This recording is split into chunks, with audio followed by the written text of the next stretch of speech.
Okay, we've just listened to a version of what Rudolf Barrow calls actually existing socialism.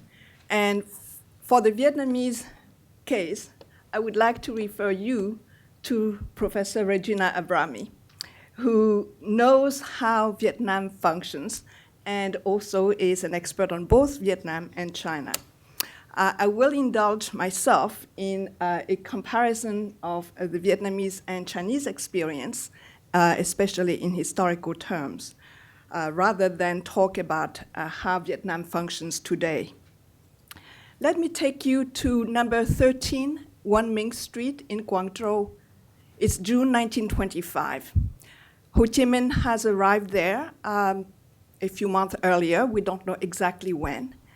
And he's engaging in a debate with a young Vietnamese who was classically trained.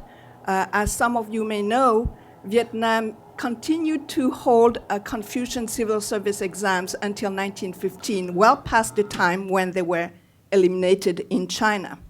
So this young man wants to debate with Ho Chi Minh the meaning of the word revolution,革命, cách mạng in Vietnamese, which is a brand new term that not many Vietnamese understand.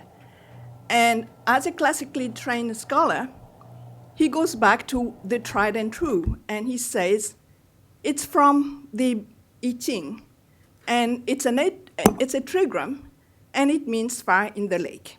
Now, of course, some of you have read Frances Fitzgerald's book, Fire in the Lake, about the Vietnamese Revolution. That's where she gets it from.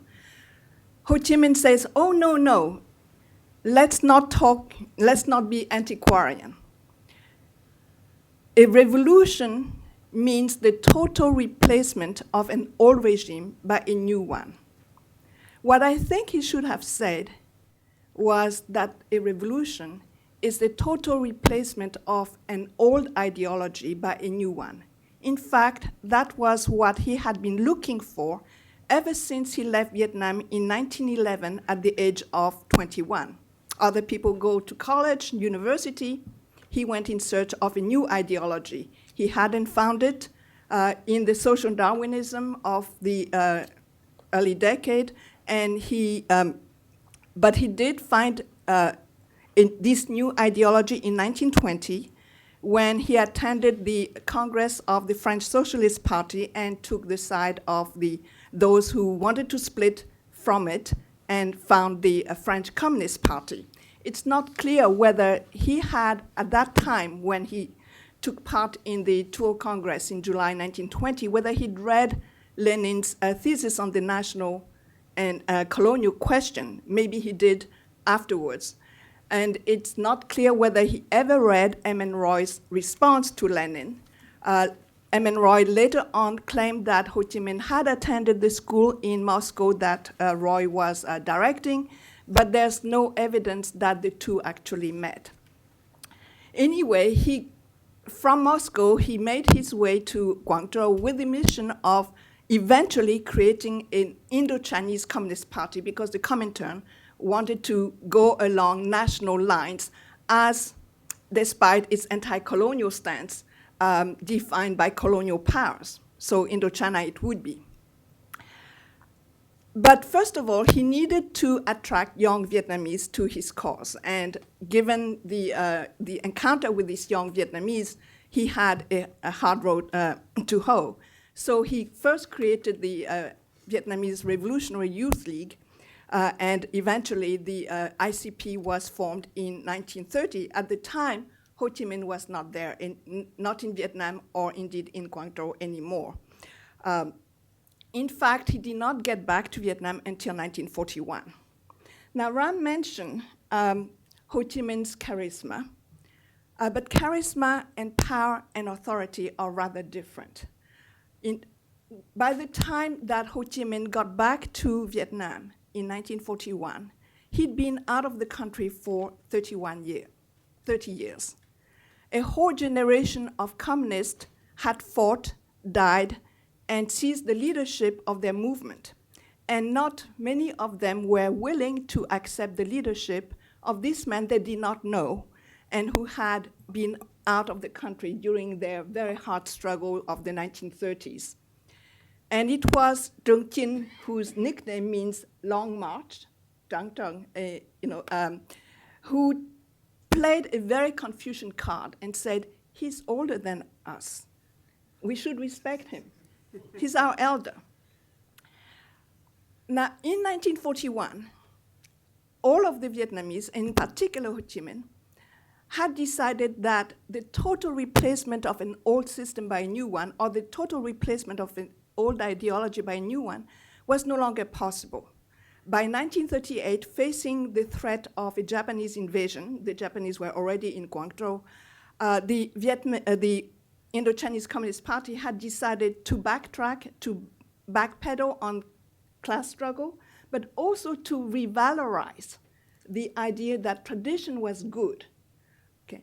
And as we know, Ho Chi Minh declared independence on the 2nd of September 1945.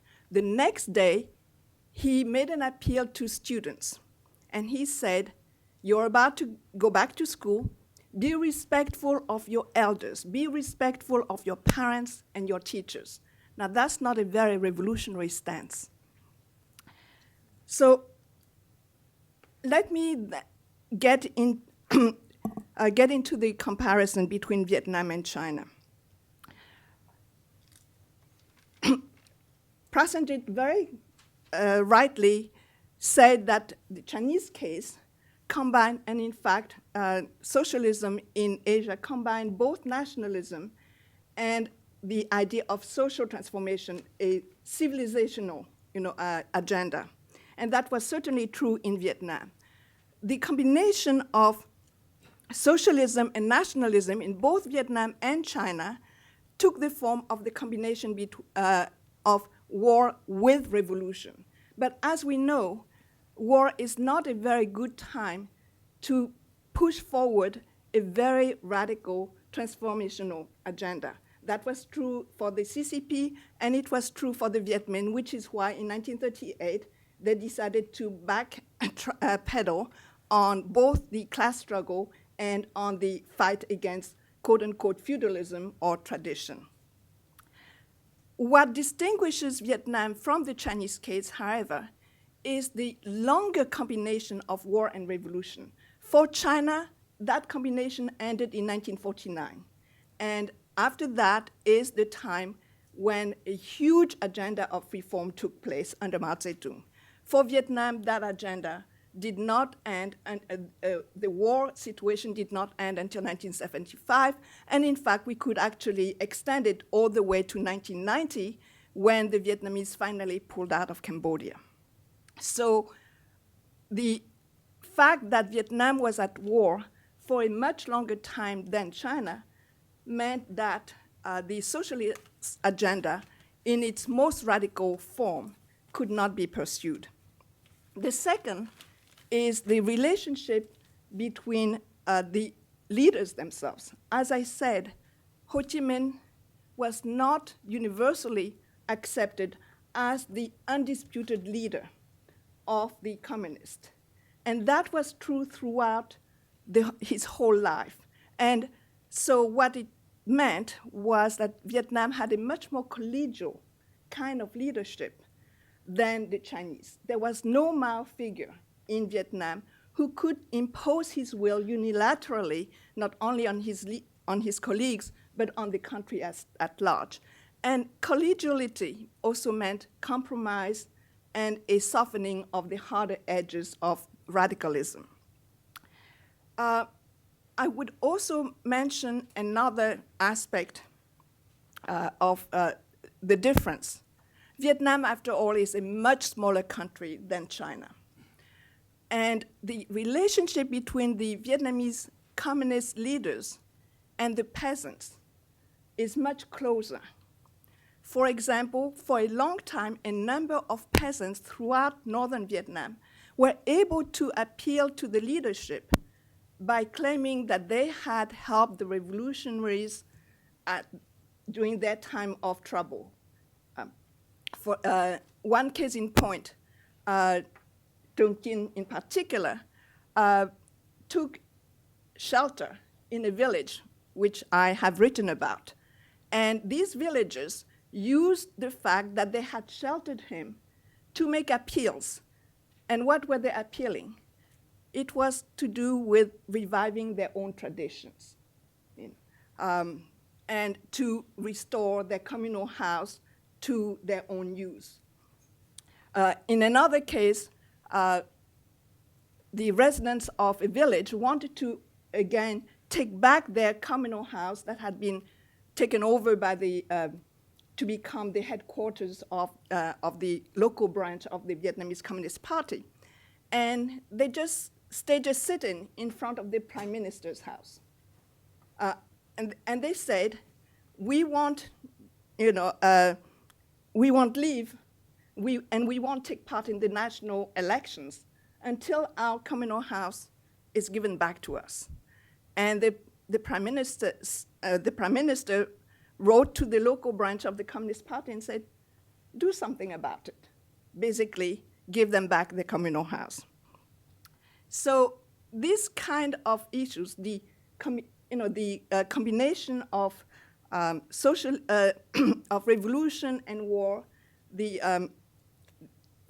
dynamics among the leaders, and the dynamics between the leaders and local Vietnamese, is what really distinguishes the Vietnamese case from the Chinese case, even though superficially, we see many points of similarities.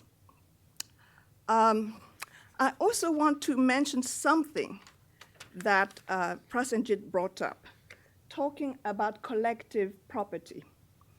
And it's not clear to me, at least in northern Vietnam, that we can ascribe that to socialism, because collective ownership, communal land, pre-existed the socialist period. And in fact, that's what distinguishes northern from southern Vietnam, this collective ownership. And it may be one of the reasons why socialism was much more accepted in the North than in the South, which was much more capitalistic, much more individualistic than the North. So with that, I'm sure that there will be many points of other comparisons that we can make, but I should leave for the floor for further discussions. Thank you. Thank you very much.